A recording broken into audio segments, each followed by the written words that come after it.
Amen. Ya ira son e. Amen nouveau version e. Amen version.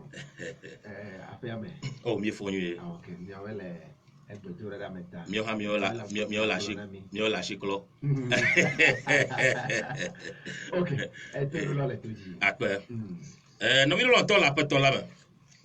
Mais refia venami, le mien de la Christo pen kolame. Fava Bagula jigada ba ne agbeli kola afia ba mokpokpo hangali. Amen. Amen. Amen. Kaziale ke agbele miasi kola mokpokpo le miasi be anyo godo. Yes. Ayata mate akpana mau be ega de mole fie no be miokata mi gava be mia atro epe nyalama. Fafa mi kwese be lekeke onye lekeke no mole se hala. Nenye be maule mela ma gbelen pok bede o. Glona be amen la. Amen. Hallelujah. Amen. Aya ta kabi mi aje egbeto agomoji ma glono to ke benade. Nu sia nu ikama ne tole kosira lama. Cho yora gbe kene senko nyama da sinegbe. Nu sia nu ikama ne to. Nu sia nu ikado wivichi no de. Liasidi. Hallelujah. Amen. Liasidi. Jale ke agbe galagbete pela ma gbele pok bede o. Yes. Anyo godo. Amen. Jale ke Yehowa galepo fiazigdila anyo godo. Aya ta noviere le toni elenka lenko yesem le sayama. Novi nchode novi nyonwade. Mekpo vono hado sia. Mekpo galasi osia. Yes. Yehowa agade mo sia. Yehowa awe no sia. Aya ta wea le maupo mola dashi. Yes. De di mega tenwo. Mega global mau me jiwa le beba kenyi mele kekerenwo. Mega bia ha mau fike mau nya le mahao. Mega bia nya makpo gbedo. Mokpo kpode no asio. Kakere jine no asio e. Begbere kala edunyare akegodo. Hallelujah. Amen. Ke ne kakere jile miasila mina mia adogbera be miaje egbeto ha goma. Okay, toro la lo wode kakple mi adogbara. Papa mi ga takpana otro ya toke. Ala bana we ga plomi le kosira hame. Papa to bobe vo vasedao weli o chakora mi gala wa manu vena mi ga potola gbagbe odome. Ayata lo roto kere mi anchi otro ya be mi aso agbanya chima toela. Ayata papa ka oposia mala mi pia chosi obe akpere mi anchi be nyala ne wo mi aso blorivi. Nyala ne degami abale ko ngori bana wo nyala mo dona jogirola. Se ya tonu wo doto mi anchi na yodomi na gbogbo to la lolore le Kristo Yesu pon ko mi dagbara. Ba mi jago mala mo fofo mo vila ko mo gogola pon ko. Amen. Amen. Ke nenye be la pomo viviela. Jibagba na yo no viere na gbene be kingdom Christ dog ala muaji. Osofo Emmanuel Atanji. Oje ope wona la goma. Ayata jibagba be agbalare no asiwe. Nu no chere hane no asiwe. Mega globo. Bibla na tere dokianchi kokule. Ala be enye miepe manua ikemiaza. Hallelujah. Amen. Kada vino no tola potola me. Mi kle mi okata mi le nu po nku de tanya vo via de nu agbe mavo popo agbe khokho popo nu ka o lebe mi o e mo ka o ji o lebe mi ato be agbe mavo ma de sumiasi na mi no tola potola me mi de tan nyana mi apo ma o nya be enyanga gla nya te pe gla o ala be yone siba gbale etanyi bu bibla eton vo fele ne mi nya banade anyanya tepela enya tepela awa blorevie. Amen. Hallelujah. Amen. Tami mojiba mi ganya kluvia ko. Tami onka mi gere ablodevie nye afantola ma. Yes. Hallelujah. Ablodela nu chone vana kwenye benga maupo enya tepela. Amen. Amen. Tami le nano pom no bi otola potola ma. Mi globana nuka ya temajo. Dolele yala mi okeke mi le pom mi le nkose ka ke mau atema onane pata. Hallelujah. Amen. Mau atema onande pata bibi life. Amen. Amen. Mau atena be dolele yala ajora le miaji. Mau fe ashi atema vanle yi kema mbeto potu su me vaji kro. Ayata kwese kakare jimana no mo. Mokoko mane no nga ne no asio. Yes. Le Yesu Kristo pon kola. Amen. Lolo tola petola ma. Ke nenye be bere kamia fe agbenu chore fika emia yima ha. Amen. Amen. Kaka Biblia na minya banade odu na magbetobo wakuze deka le ya magbela nka ava won dodro ava aya tanye klomi le nu ya sron kude nka kude agbe kokonti nu yomia o be magbela jifope agbola anobo budinami. Amen. Amen. Ke yora ikegbe ba yila mikle mio mikle nane Roma to ba gbaleme e be kala jibe won to ha ajagbagba cho pe ene tro to bibla kokui ma manue Roma to ba gbale ta gbama e to manue ene ponu yon ti bibla fonu tue hallelujah ene ponu ne ponu ko bibla glon e on to akpodo ku yole me de ka akpo be nu kawe o le be ya wo ike mo wo nyudo hallelujah ke fi mi to do ka viva te pe ma nyebe ay mawa me betola awo abonu yare ne ay o ko am beto dare aboma potitina ay ta me betola nane kama hiyo nu sia nu jiaji na nwie ka kanu ke bajo am betola eva beto do am beto mawu ay ta mama va gere o ple mawu doma hallelujah nu ka te mama va me beto kle mawu doma do ala bena am tonle va pama ay o va donu gbenyu ado na am beto hallelujah ayo gboneba nanyeba odu atikuala opo nku avu aye tabi mi funucho nku vuvu panya onti aye nu yo nku vuvu lo wana mi lanke ke yomala mi funucho onti alegbegbe ke egbela nye de mi akonu so sro laji hallelujah amen no tela patola ma majibe mi ga ide mo se ba gbale gbanto ma etaton yakle cho poku gbanto laji bo se pa gbale gbanto etaton cho poku gbanto laji que bien pour sofo akhle nu manami be mi akomi ke bibla granami le tepe mara mo se pe agbale gbanto eto cho pop gbanto nous vamos jeje que daje ayewu gbemanlansi o kata yeho mawo eye wo glona nyonu la bena vanva e mawo globena mi gadu abometi o kata fe checha de ko ma nyono do na dala be mi du abometi o fe cheche fa kama glo le achi sila abo chichi na fe cheche unti bena mi gadu e fe de ko eye mi ga kasie nu ha o be mi aga ku eye dala gbona nyonu bena niele kukuga akpo ko bom ma unye bena besigbe ke mi adu e fe de la mi afa nku lavu eye miano abema wene anya nwi plevon hallelujah amen ke mi globe nu itae amagbeto du atia do enye be ebe ye ponku nanka nevu hallelujah amen eye te globe nku gantoto le keke yama amen eye onye na emonu ade ke jimi to na jena nyi sigede yes fika si o me deode o me tuanu le tepe mo eye ekpo ikela maside eye afa dai ofona kakere amagbetola ebe ijibe ya no abe ye pe wola na ebe ijibe ye pe nkuo na vu ne ya no abe mawu yikedo ida nyigbaji nuka jima amagbetola hallelujah amen kai odu atiku ya fore nuka ejo ma mavado mawu kla amagbeto ma ke nuka ejo mawu gava abo amagbedeka ayo va yo adam fika lele ay adam shibeda mawu ne nouveau gademade ekema mama vana amagbetokle maudome hallelujah amen nouveau egena mama vana maukle amagbetodome donc ko jemi je nka nous so tuda gomala mikle nane bibla banade maupe alome todeme eye pe tome ti hamanade masse mi pe bododorao kem ya pe nouveau ma mikle maula dome hallelujah amen mi pe nouveau o wanu gado le mi pe agbeme ayata nemi sronu ya wado nuude miaja gbagba akpobe nemi deda le nuvo ngbola ekama agbema fopenka wotru avu nami ke azonu kejo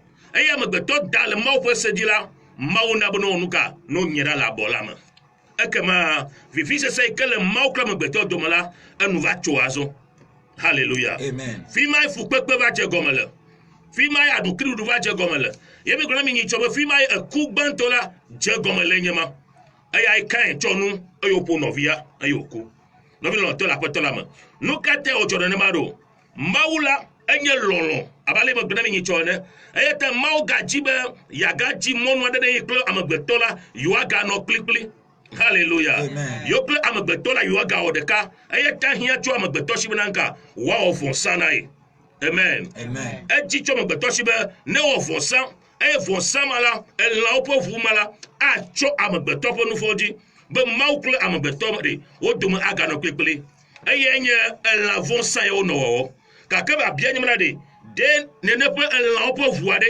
eti de amagbeto pe nouveau oda mina mi le rebli to wa gbale tawo pe kuku ye nelia ma mi akpo mi ke bible agran le te pe mara rebli to wa gbale ta ewo kuku enelia ni ke bible agran le fi mala mi klo mi akarema mi akpo mi ko gloda rebli to fe agbale tawo mo wo kuku enelia elabena nyitsuwo kple gbɔ̃tsuwo ƒe ʋu. Elabe nyitsuwo kple gbɔ̃tsuwo ƒe ʋu. Mate nu aɖe nu vɔ̃ ɖa kpɔ o. Mate ma ɖe amegbetɔ ƒe nu vɔ̃ ɖa kpɔ o. Hallelujah. Amen. Anyitsuwo ƒe ʋu kple egbɔ̃ ƒe ʋu ɖe mete ɖe amegbetɔ ƒe nu vɔ̃ ɖa o. Eya ta Mawu hiã vɔsa gbagbe aɖe. Eya ta bia xlẽ Galatitɔ ƒe agbalẽ ta 4 tsɔ kuku ye 9 va se ɖe 8 dzi. Galatitɔ ƒe agbalẽ ta 4 kuku ye 9 va se ɖe 8 dzi. Míakpɔ nu yi ke Biblia gblɔ le teƒe ma ɖa.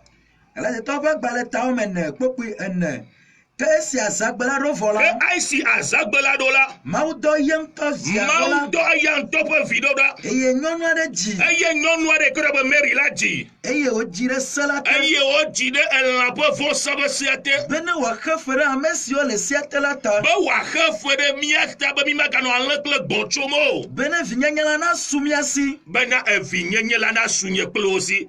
Hallelujah. Amen. Gatrɔ tse gɔmɔ tso kuku enelia dzi ke. Kuku enelia be ke esi azagbe la ɖo Ke vɔ la. esi azagbe la su ɖe. Mawu dɔ ye ŋutɔ via ɖo la. Mawu dɔ eya ŋutɔ ƒe vi ɖo ɖa. Eye nyɔnu aɖe dzi. Eye nyɔnu Mary dzi. Eye wodzi ɖe se la te. Eye wodzi ɖe se la te. Bene wòaxe fe ɖe ame siwo le se la te la ta. Be wòaxe fe ɖe ame yiwo le se la te la ta. Hallelujah. Amen. Nɔvi le ɔtɔ le aƒetɔ la me. Egbɔ̃ ƒe ʋu, alẽwo ƒe ʋu. Enyitsuwo ƒe ʋu meti ɖe amegbetɔ ƒe nu vɔ̃ ɖa o. Eya ta Mawu hiã vɔsa gbagbe aɖe. Vɔsa yi ke ate ma klɔ nu vɔ̃ ɖa. Vɔsa gbagbe yi ke ati tsa Mawu kple amegbetɔ. Nɔvi le ɔtɔ le aƒetɔ la me. Míawo kaka mi xlẽ Yohanes ƒe agbalẽ 3 tsɔ kpekpe 19 va se ɖe 19 dzi. Eya mi nye gake be tsi be wòsɔfo ne da xlẽ ne míakpɔ ɖa. Yohanes ƒe agbalẽ 3 kpekpe 19 kple 19. Yohanes ƒe agbalẽ ta 3 kpekpe 19 kple 19. Biblia be elabena ale gbegbe Mawu lɔ xexea me. Elabena ale gbegbe Mawu lɔ xexea me. Bena wòtsɔ ye ŋutɔ ƒe tenuvi. Bena wòtsɔ ŋutɔ ƒe tenuvi nɔ tegbɔnu katã ye. Elabe alẽwo kple gbɔ̃tsuwo kple nyitsuwo ʋu ɖe. Womete ɖe ŋka amegbetɔ ƒe nu vɔ̃ ɖa o. Eya ta ehiã vɔsa gbagbe aɖe. Ɖe lɔlɔ yi ke wòɖo na nye kple wò ta ena be meti ve dzi ame ɖeke be dzi kluvi ɖeke be dzi ame ɖeke o. Ekɔ ya ŋutɔ ƒe vi ɖeka kogote la tsɔna. Hallelujah. Mebe ɖe bene woawɔ vɔsa la ame ɖewo ŋutɔ enyi alo alẽ yi ke nyi wole ɖe womete tsona ave me ne tsɔ wɔna vɔsa o. Ke ame ɖewo ɖewo bi ƒle va tsɔ wɔna vɔsa ye. Gake kpɔ lɔlɔ yi ke Mawu ɖo na amegbetɔ ɖa. Elabena amewo gblɔ be ɖa ɖe yewo ŋutɔ yewo koklo ye yewo nyi hã ɖe yewo mate ma wui o. Eye ne wui hã ɖe yewo mate ma ɖu detsi la o. Elabena alẽ alo koklo la anɔ nu bla nu wɔna ye. Eya ta ne nye be woawɔ nene ƒe nu le amewo be ƒle na elã le gbɔ me. Gake kpɔ ya la lo Mawu ŋutɔ evia ɖeka kogo ya ne lia. Mete amegbetɔ ƒome o. Ena be amegbetɔ nga Yesu Kristo ne va anyigba ya dzi. Eye wòava ku ɖe míaƒe nu vɔ̃wo ta. Wòsɔfo yi dzi míakpɔ ɖe be nu ka ta Yesu va ku ɖo. Ye ŋutɔ via tenuvi hena bena ame sia ame si xɔ edzi sena la. Bena ame sia ame ke xɔna edzi sena la. Mele tsɔtsrɔ̃ ge o. Mele tsɔtsrɔ̃ ge akpɔ o. Ke boŋ wòakpɔ agbemavɔ. Ke boŋ wòakpɔ agbemavɔ. Hallelujah. Agbemavɔ ʋudoa eʋu na mi azɔ. Agbemavɔ ʋudo la ɖe eʋu na mi azɔ. Elabe Mawu mete via ɖeka mi o. Ekɔ via ma kɔ na. Ekɔ via ma yi ke nye ŋusẽtɔ la. Elɔ eɖe fia kuku la da ɖi be yeava ɖe amegbetɔwo. Kpɔku 19 be leke. Elabena Mawu medɔ via ɖe xexea me be wòadrɔ̃ ʋɔnu xexea me o. Mawu medɔ Yesu ɖo ɖa xexea me va drɔ̃ ʋɔnu xexea me o. Ke boŋ be wòaɖe xexea me to eya me dzi. Bena wòaɖe xexea me ato eya ma dzi. Hallelujah. Ewo yi ke le ŋkɔ nye sebe kpɔxɔ Kristo abe wò aƒetɔ kple ɖela no. Mɔkpɔkpɔ Galatio zaya me. Bena kɔ Kristo abe wò aƒetɔ kple ɖela ene. Bena kɔ ɖokui aɖe woade Mawu tsita na wɔe. Be wòhena ge ɖe Kristo ƒe ƒome la me. Elabe Mawu medɔ via ɖo ɖa be wòava condemn xexea me o. Ke boŋ be wòato xexea me ŋka to Kristo dzi ɖe amegbetɔ katã woava nuka woava Mawu la gbɔ. Hallelujah. Nɔvi lɔ̃tɔ le aƒetɔ la me. Ɖe ŋkɔ bubu aɖe li yi ke to dzi míakpɔ xɔse míakpɔ ɖeɖea. Mi ɖe dɔwɔƒe agbalẽ 4 ƒe kuku 20. Dɔwɔƒe agbalẽ 4 kuku 20. Biblia gblɔ nye ɖe teƒe ma. Mina mi ɖo to míakpɔ nu ka Biblia gblɔ ma hã. Dɔwɔƒe agbalẽ ta 4 kpekui 20. eye menye ame bubu aɖeke me xɔxɔ la le o Xɔxɔ mele ame bubu aɖeke me o. elabena ŋkɔ bubu aɖeke mele dziƒoa te Elabena ŋkɔ bubu aɖeke mele dziƒoa te siwo na amegbetɔwo siwo na amegbetɔ le esime le esime wole be wole be míakpɔ xɔxɔ la le o míakpɔ xɔxɔ la le o. Hallelujah. Amen. Ŋkɔ bubu aɖeke meli o yi ke to ya dzi míakpɔ xɔxɔ o. Ne ame ɖe le ŋkɔ ɖe yɔnɔ gba be to ya dzi naxɔ xɔxɔ gbɔ xɔxɔ. Wole ame ɖe yɔnɔ be ame ya angel ye, ame ya saint ye, ame ya me kɔkɔ ye, ame ya nu yi ke wònye.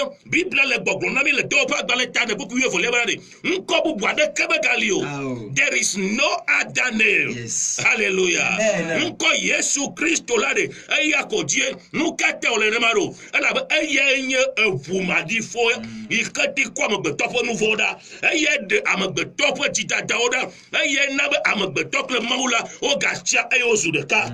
Hallelujah. Amen. Na mi le hotel aƒetɔ la me. Amen. Ne mi gbɔ wuli ke Yesu ŋutɔ gblɔ Yohanes ƒe agbalẽ ta 9 ƒe bukui 9 be ɖa. Yohanes ƒe agbalẽ ta 9 ƒe bukui 9 nu ka ye Yesu ŋutɔ gblɔ le teƒe ma. Na mi le hotel aƒetɔ la me. Xɔxɔ ƒe nya gblɔ mi le. Agbemavɔ ƒe nya gblɔ mi le. Mɔkadze miatɔ be agbemavɔ la na su miasi. Biblia be leke. Yohanes ƒe agbalẽ ta 9 kpekuvi 9 Biblia be Bukui eye 9. taflatsi Yes. kpekui 9 Biblia be Yesu gblɔ nɛ bena nye mɔ la Nye mɔ la kple nyateƒe la kple nyateƒe la kpakple agbe la kpakple agbe la. ame aɖeke mava fofo la Ame gbɔ o aɖeke mava fofo la gbɔ o. negbe to dzinye ko Hallelujah. Hallelujah. Yes. Yesu bena de enye mɔ la nyateƒe la kple agbe la. Ame aɖeke nobody can come to the Father except through me. Yeah. No single person can see the heavenly kingdom without the blood of Jesus. Hallelujah. Amen. Yesu ƒe ʋu la ma nɔ me ɖe. Dziƒo kpɔkpɔ aɖeke meli o. Mawu ƒe xɔxɔ kpɔkpɔ aɖeke meli o. Naneke meli amegbetɔa wɔ. Nenye be Kristo ƒe ʋu maɖifɔ ma mekɔ ɖi eye wòkpɔ gome le ʋu maɖifɔ ma me o. Hallelujah. Amen. Eya tɔ be ŋkɔ bubu aɖeke me le anyigba ya dzi o. Dɔw ƒe agbalẽ ta ne buku 14 be ŋkɔ bubu aɖeke meli o. Le ɣe ya te le anyigba ya dzi yi ke be amegbetɔa kpɔ xɔxɔ lo. Yesu ŋutɔ ɖo kpe dzi bena ɖe eye nye nyateƒe la mɔ la kple agbe la. Ame ɖeke mati va fofo la gbɔ ne gba to ye dzi ko. Nu katã wòle nenema ɖo. Elabe amewo dze agbagba.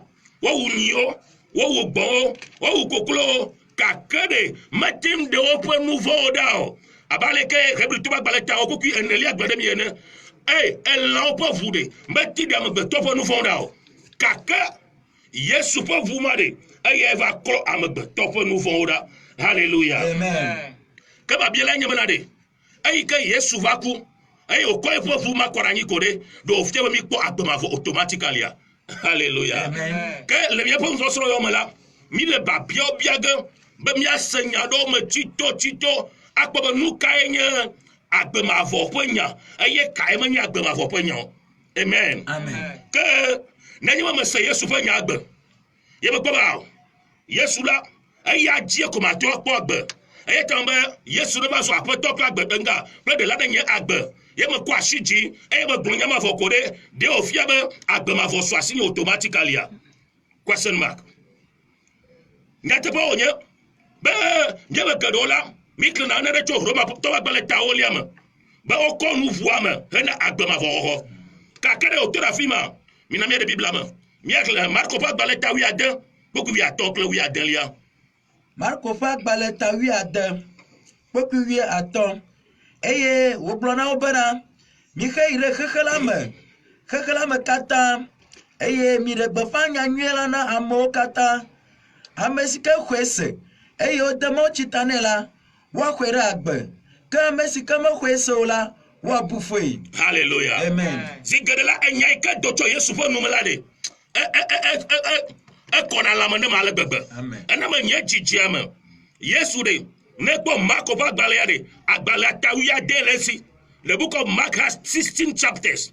So this was said in the last chapter of the book of Mark. Eya la enye kaklanya yi ke Yesu na eƒe nusrɔ̃lawo. Ele gbɔgblɔ na wo bena ɖe Marko ƒe agbalẽ ta 11 buku 15 la eye wogblɔ na wo bena mi xe xexe blibo la katã me eye míagblɔ nyanyui la ne ame sia ame buku 19. ame ke xɔ dzi se eye wode tsita nɛ la woaxɔe ɖe agbe ke ame me xɔ dzi se o la woabu fɔ yama haleluya enuawo xlẽ na mi gbadza vɔ mina mi ko me miakpɔ ɖe azɔ ɖe nu ka dzi mi le agbe kɔkɔ agbe mavɔ eya dzi mi le kpokpi adelia bena ɖe ame yi ne xɔ dzi se eye wode tsita nɛ akpɔ agbe mavɔ biblia be gblẽ bena ɖe ame yi ke ne xɔ dzi se ko akpɔ agbe mavɔ abe ame yi ke xɔ dzi se eye wode tsita nɛ la akpɔ agbe mavɔ we have a combination here enu eve etsa ɖe teƒe yi hallelujah enu eve etsa ɖe teƒe yi biblia bena ɖe ame yi ke ne xɔ dzi se eye wode tsita nɛ la akpɔ agbe mavɔ mina mi va yi ɖe mathematics me vi ɖe miakpɔ ɖa ɔbe ɖe ame yi ne xɔ dzi se eye wode tsita nɛ la akpɔ agbe mavɔ le mathematics me ɖe eye alo ende efia be nga addition and he said unto them go ye into the whole world and preach the gospel to every creature 16 says he who believes and is baptized will be saved. So let's look at this carefully. He who believes and is baptized will be saved. So we have an equation here. So we have belief plus baptism is equal to salvation. Hallelujah. Amen. Belief plus what? Baptism will be equal to what? Salvation. No matter what we are there, but we are daily agronomia. Amen. Khodi se aye o de chitanela akwa gbemavo ke amen khodi se kroyola onuka wa bo fo yama no bi lo to la peto la ma ele ba bi mi ase enu ya gome chito bade manye ba me khodi se ko mi na bi de yakobo agbale etave buku wi ase kiliama ba me khodi se enyo pa ba de khodi se ka kenu ka bibla glo bibla ba na ne khodi se la ele de na ba wanka wa klonti na we wale chinawe to chidetame ba okare wo penu fo gbon na dogoda ba na wo de kakle yesu pre afu kokwe ba pa nyai kemi gblon le bible amade afu kokwe ma awoto le wo agbebe yakoba gbale tafe pokuwi ya shekela beleke yakoba gbale tafe pokuwi ya shekela be wala ekhone sana bana wala ekhone se bana maude kali ewenye bobovo hanli bobovo ka khone sana ayo jona nyanya ta koko eji ko se de kore manda be na kwa gbemavo na be kwa chi jibe me ko yesu abenye kwa top de lana aye me ti ko ti de takavi kuore nyimatima no shode of salvation dio amada gbona de yesu ikanga ameke la chicho ganti de ajokre ba la chicho ganti de amanu fa me ka suesi la etovo hallelujah amen aye ta bible lo gbona de ameke na khoji se eye o de chitanela akpa gbemavo Yakobo ameka ngo Yakobo agbale yala Yesu Kristo ntobo broda e onye ala gbemena de ekhone sebe maude kali ewenye kakenuga bogbofo ha ho la jise eye ogugu na nyanya afia benade aji kokko sede dede me onka menami total salvation eye te da gbo solime gado mala elebe na ma khoji se vola ekema auto na so sodome be chideta asuo ya masi eye te de solime yi epe blave aye ma chideta ma kho chideta ore ma le gbogbo no bedade there is a big question mark about your salvation. Hallelujah. Amen. The untold truth. Nyatepe wala yo le bam ya dede go le bebe ngeke siam nanyeba ele solima epe blave epe blaton pe blane ye de khose ele haji hagama enye hamaga enye hamadada enye meke ewona nu yeleke ekwaji sevava kakama dechi tawde opo mo jiji to agbama folagbo abana metofofo na gbogbofo gbogbofo han ho sebanka maude kaili. Hallelujah. Aya tanu ike atofo le miamenyi banka alba na koti detala akokperenti azo na bi lo to la poto la ma biblia re amade agbona de fi kai mi popodo mu ya le poma ha. Hallelujah. Mana podo mu ado ele ya bagbela ma funga fo na we na ba biere la shola ateba bia na ba podo mu le la ateba kokpe mi na de do fa gbale etanyi ma do fa agbale etanyi nana jole te poya mi akle choku kubla tovo adeliadiko kakama gbomni ke jodowe mutu adeli eko mauji se alegbegbe no bi no to la potela ma do to na se nya te poga la yoda ŋutsu ya ɖe exɔ mawo dzi se eya ta etso na Etiopia le Afrika anyigba dzi fi ya ayi keke Jerusalem abe subɔ mawo agbɔva hallelujah gbɔ dzi kɔse kele ne ƒe ame ya si ɖa atso le nga Afrika anyigba dzi azɔ mɔ kaka yi nga Jerusalem abe subɔ mawo agbɔva kake nu kedzɔ Biblia gbɔna mi bena ɖe gbe ɖeka ŋutsu le mɔ dzi gbɔna eye wòle mɔ dzi gbɔna ɖe mawo ƒe gbɔgbɔ va dɔ Filipo be Filipo ne va yi egbɔ hallelujah mawo ƒe gbɔgbɔ dɔ Filipo be Filipo ne va yi egbɔ ke Filipo te ɖe gbɔ ɖe enɔ nane xlẽm le nyagblɔɖila ƒe agbalẽ me ye Filipo te ɖe dzi wòbia se bena ɖe nu yi xlẽm le aɖe ɖe le gɔme se ma hã ebena ɖe leke mate ma se gɔme nenye be ame ɖeke meɖe me nam o hallelujah nyateƒe ɣaɣlawo enye mawu subɔla nɔ mawu subɔ tso Afrika yi Jerusalem agbɔ tso Etiopia yi Jerusalem agbɔ gake nyateƒe ɣaɣla ɖewo li mese gɔme o va se ɖe yi ke me wòle be ame ɖe na ɖe me nɛ va se ɖe yi ke me wɔ mawu dɔ osɔfo Emmanuel Akanji be ne va mɔa dzi be wòava gblɔ nya ɖe na wɔe be na se gɔme ke eye wònɔ nya me ɖe nɛ la kpukui blatɔ̃ vɔ adelia Biblia be leke dɔwɔ ƒe agbalẽ tawo me nyi kpokui blatɔ̃ vɔ adelia ebe ke esiwo le mɔ dzi heyina la ke esiwo le mɔ dzi heyina la wova ɖo tsi aɖe gbɔ wova ɖo tsi aɖe gbɔ eye aƒedzikpɔla la gblɔ eye bena aƒedzikpɔla gblɔ bena ɖe kpɔɖa kpɔɖa tsie nye esi menye tsie nye sia nu ka xe mɔ na nye mawo tsi de tame nu ka xe mɔ na nye mawo tsi de tame hã nɔvi lɔlɔtɔ le aƒetɔ la me ne tsi de tame le vevi ɖo ɖe ŋutsu ya yi ke wònɔ tsotso Etiopia fi ya anɔ Jerusalem yi anɔ Etiopia tso anɔ Jerusalem yim ɖe nu ke axe mɔ na eƒe dziƒo yi naneke meli axe mɔ na eƒe dziƒo yi o gake ɖe zale yi ke ɖe tsi de tame kpe ɖe wò dzixɔsa ŋuti o ɖe abe aleke Yesu gblɔ ɖe Marko ƒe agbalẽ ta 11 kpekpe 11 kple 11 me o ɖe ŋutsu ya ale be Mawu nena ne Filipo ne va do goe eye Filipo do goe ɖe eɖe nyame nɛ be ele be wòdzi xɔse la tsi de ta ɖe kpe ɖe ŋuti eye Biblia na me nyamena ɖe kpukui blatɔ̃ vɔ adelia eyi ke yina va ke ɖe tsia ɖe ŋuti ye ŋutɔ be nenye be dzixɔse blibo le asinye menɔ lɔzɔ to Afrika kaka nɔ Jerusalem yi ne tsie ba de ta eye nye xɔxɔ la anɔ blibo la ɖe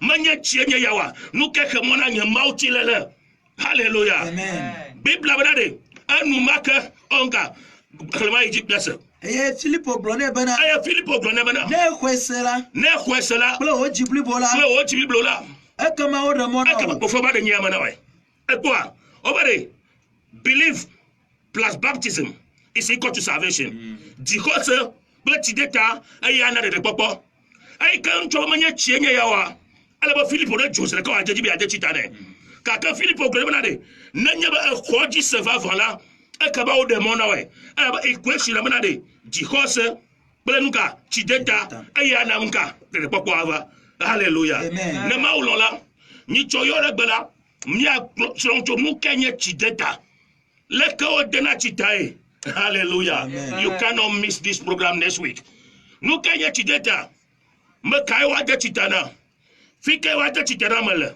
hallelujah de woate de tsita na me le zã mea alo ŋdɔ me ko ade tsita na mea me kae ade tsita na me kpɔ ɖe nu kawo mi kpɔ le Biblia me nu kawo dzɔ ɖe na amegbetɔ dzi nenye be wòde tsita nɔvi lɔ̃ te le aƒetɔ la me mase wo gbe fifi lae 0240 844 862 0240 844 862 yɔ fifi lae be na de miaƒe nuka nu woƒo la me fifi lae alo ne fɔta fone le asi o la 050 67 80 820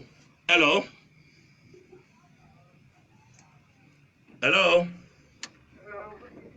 yeah good evening yo mana yira o hasia yeah amen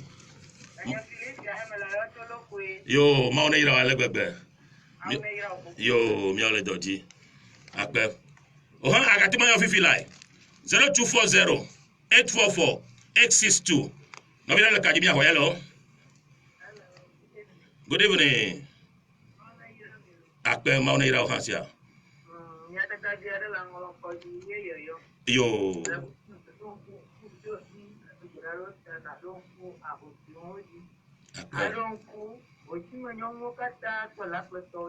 akpe Yo, mauna ira wale bebe. Nabi wale kajimia kwa. Hello. On atima yo fifi la 0240 844 862. Hello.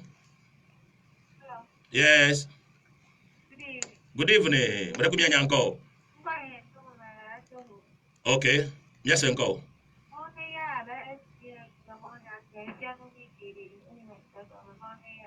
Akbeno kakaka mauna ira osia. Amen. Mire bobe de popo po nyanya nyaya. Nu mo yin kemia to ale mia obe de popo asumiasi 0240 844 862. Oha atima de nyaya ma fa. Nu kene soto nyaya ma. Alo nya kene dibi a chokpe. Ba bia ke la si o 0240 844 862. Alo 050 67 80 2820. Na bi no to la patola ma. Mire o glome next week la mia fonu cho ti data no nu kanye ti data ama kaiwa de titana fi kaiwa de titana mele amo global be na club ire Jordan ame de titana amo global o na pere de gbedo komo akutire ma de titana ma ele anyu ya lo manyuwa. Hello. Yes. Yo no vi yes enko. Okay.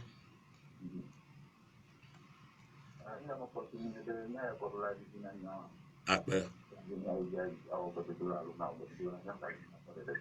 Akbe. Mauna ira wale bebe. Ke. Hello. Yeah, mare kumya nyanko. Mare kunko de. Okay. Mare kumya se ko. Kakenya ke la shiona chideta la. Okay. Que next week là monsieur mané driver babia odo babia de chale ke kurashi la shi okude chi de tanti mia kwa nuka mia o. Hello. Yeah. Amen. Yeah.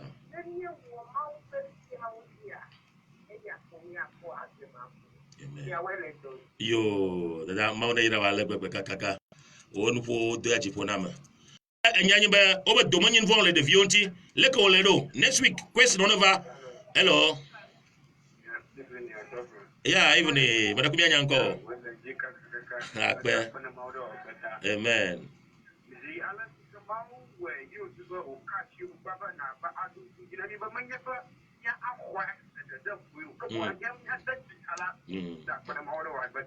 Amen.